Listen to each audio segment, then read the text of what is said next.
ഞാൻ അവളുടെ ഏട്ടനല്ലേ അല്ലേ?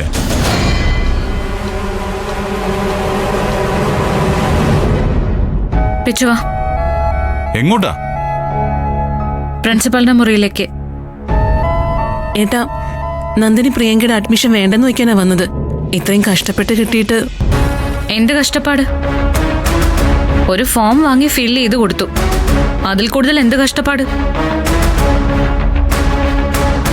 ഫ്രീ ആയിട്ട് സീറ്റും പിടിച്ചു. അതിന് പിന്നാലെ ലക്ഷങ്ങൾ വാങ്ങി. അതൊരു മര്യാദയുള്ള കാര്യമല്ലല്ലോ. എടോ നന്ദിനി, ഞാൻ പറയുന്നൊന്ന് കേക്ക്. ഇല്ല സർ, ഇത്രയും അപവാദങ്ങളൊക്കെ കേട്ടിട്ട് എന്റെ അനിയത്തി ഈ സ്കൂളിൽ ഇനി പഠിക്കണ്ട.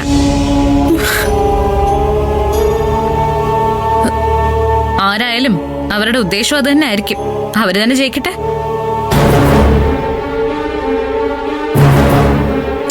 നന്ദിനി, ഒന്നുകൂടെ ആലോചിച്ചിട്ട് പോരെ? ഇത്ര നേരം നീ എല്ലാം സമ്മതിച്ച് എന്റെ കൂടെ വന്നതല്ലേ? പിന്നെ സാറിനെ കണ്ടപ്പോ എന്താ ഒരു മനമാറ്റം?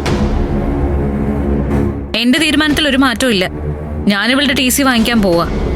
നന്ദിനി, കുട്ടികളും രക്ഷിതാക്കളും അധ്യാപകരും ഒക്കെ ഉള്ളതാ സർ. അവരുടെ മുൻപിൽ വെച്ച് നമ്മൾ വെറുതെ തമ്മിൽ തല്ലണ്ട. പിച്ചുവാ വന്നേ. ചേച്ചി,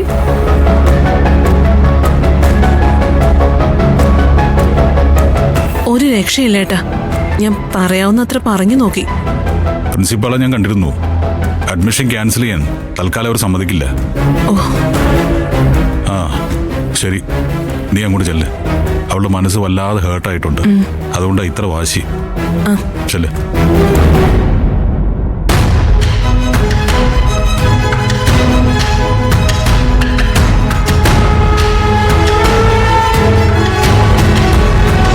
എന്താ നന്ദിനി പറയുന്നത്? സീറ്റ് വേണ്ടാന്നോ? കഴിഞ്ഞ ദിവസം വളരെ സന്തോഷത്തോടെയാ നന്ദിനി പ്രിയങ്കയും കൂട്ടി ഇങ്ങോട്ട് വന്നത്. Good morning madam. Good morning. എന്റെ കൂടെ വന്നതാ എന്റെ ഫ്രണ്ടാ. ഇരിക്കൂ.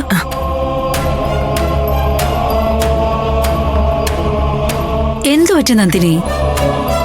അനുജത്തി ഒരുപാട് സ്നേഹിക്കുന്ന തന്നെ പോലെ ഒരാള് ഇങ്ങനെ ഒരു തീരുമാനം എടുക്കുക എന്ന് പറഞ്ഞാല്?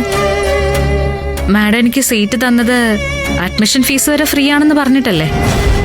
അതിന് പിന്നാലെ ഇവൾക്ക് വേണ്ടി ആരോ മാനേജ്മെന്റിൽ പണം അടച്ചു. അതാരാണെന്ന് എനിക്കറിയില്ല.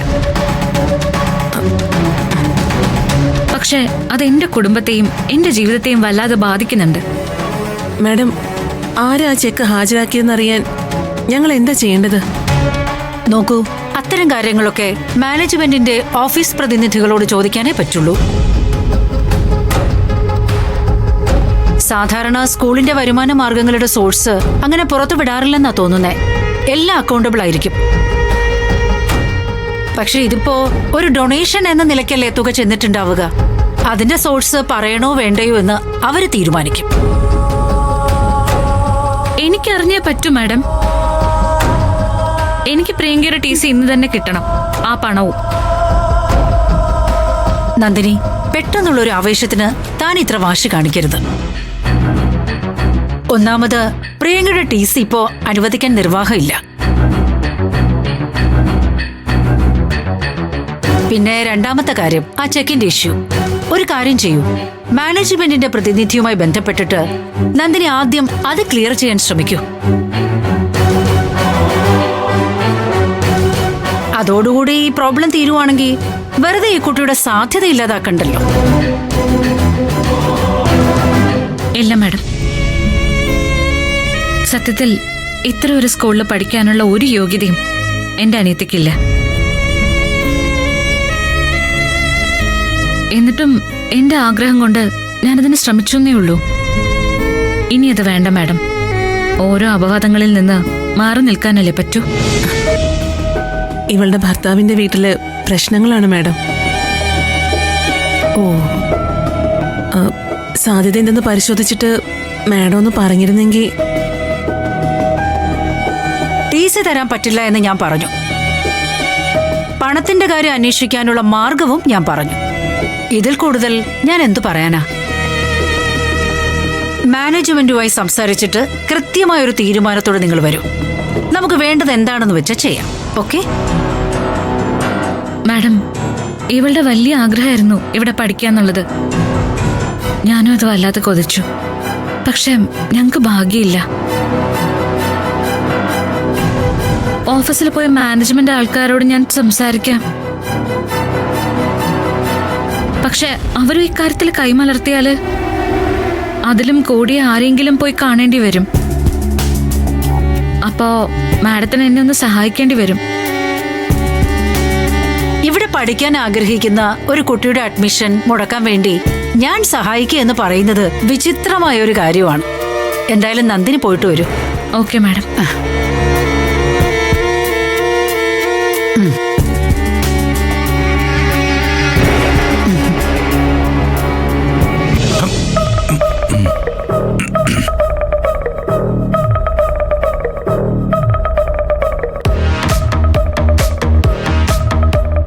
സർ സർ ആ നന്ദിനി, പ്രിൻസിപ്പൽ എന്ത് പറഞ്ഞു? TC തരാൻ പറ്റില്ലെന്ന് അവര് പറഞ്ഞു. സാർ എൻ്റെ കൂടെ ഒന്ന് വന്നേ. എങ്ങോട്ട്? പ്രിൻസിപ്പലിന്റെ അടുത്തേക്കാണോ? അല്ല, ഓഫീസിലേക്ക്. ആ മാനേജ്മെന്റിന്റെ ആളോട് ഒന്ന് സംസാരിക്കണം. അപ്പൊ അറിയാലോ ആ ചെക്ക് ആരെവിടെ കൊണ്ടുവന്ന് കൊടുത്തെന്ന്. ഏയ്, അത് നടക്കുമെന്ന് തോന്നുന്നില്ലടോ. എന്തുപറ്റി?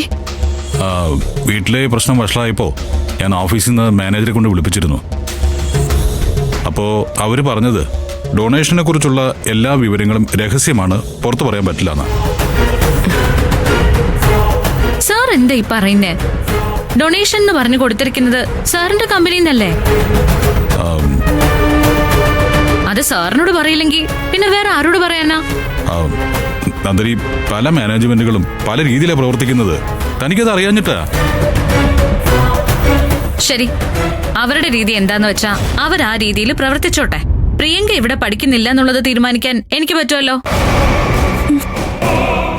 എന്താ തന്റെ പ്രശ്നം? പ്രിയങ്ക മോൾക്ക് ഇവിടെ ഫ്രീ ആയിട്ട് സീറ്റ് കിട്ടിയതല്ലേ? സാർ ഒന്നും മനസ്സിലാകാത്ത പോലെ സംസാരിക്കരുത്.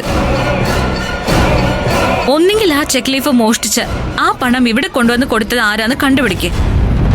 അല്ലെങ്കിൽ പ്രിയങ്കയുടെ അഡ്മിഷന്റെ കാര്യത്തില് സാർ സംസാരിക്കാതിരിക്കണം. ഏട്ടൻ എന്തായാലും നിന്റെ കൂടെ നിൽക്കുകയാണല്ലോ. ആരെന്റെ കൂടെ നിന്നാലും ശരി, എനിക്കിതിന് ഉത്തരം കിട്ടിയേ പറ്റൂ. ഈ പ്രശ്നം പരിഹരിക്കണമെങ്കിൽ ഒരു കാരണവശാലും പ്രിയങ്ക ഇവിടെ പഠിക്കരുത്. നന്ദിനി, താൻ ചുമ്മാ വാശി കാണിക്കില്ലേ? ഇവിടെ പ്രശ്നങ്ങളെല്ലാം പതിയെ പരിഹരിക്കപ്പെടും. ആരാ എന്താന്നൊക്കെ മനസ്സിലാക്കാനും പറ്റും. അപ്പോഴേക്കും അവളുടെ ഭാവി ഇല്ലാതാക്കാന്ന് പറഞ്ഞ ഞങ്ങൾക്കൊക്കെ എന്ത് ഭാവി സർ? ഞങ്ങളുടെ ഭാവിയെക്കുറിച്ചൊക്കെ ആർക്കാ ഇത്ര പ്രശ്നം? സാറിനാണോ? സാറിന്റെ അമ്മയ്ക്കോ? പറയണം സർ, പറയേ. നന്ദിനി, നീ എന്തോ ഈ കാണിക്കുന്നേ? ഇവിടെ വെച്ച് നിങ്ങൾ തമ്മിൽ വഴക്കിടാൻ പോവാണോ? ഞങ്ങൾ തമ്മിൽ ഒരു വഴക്കുമില്ല.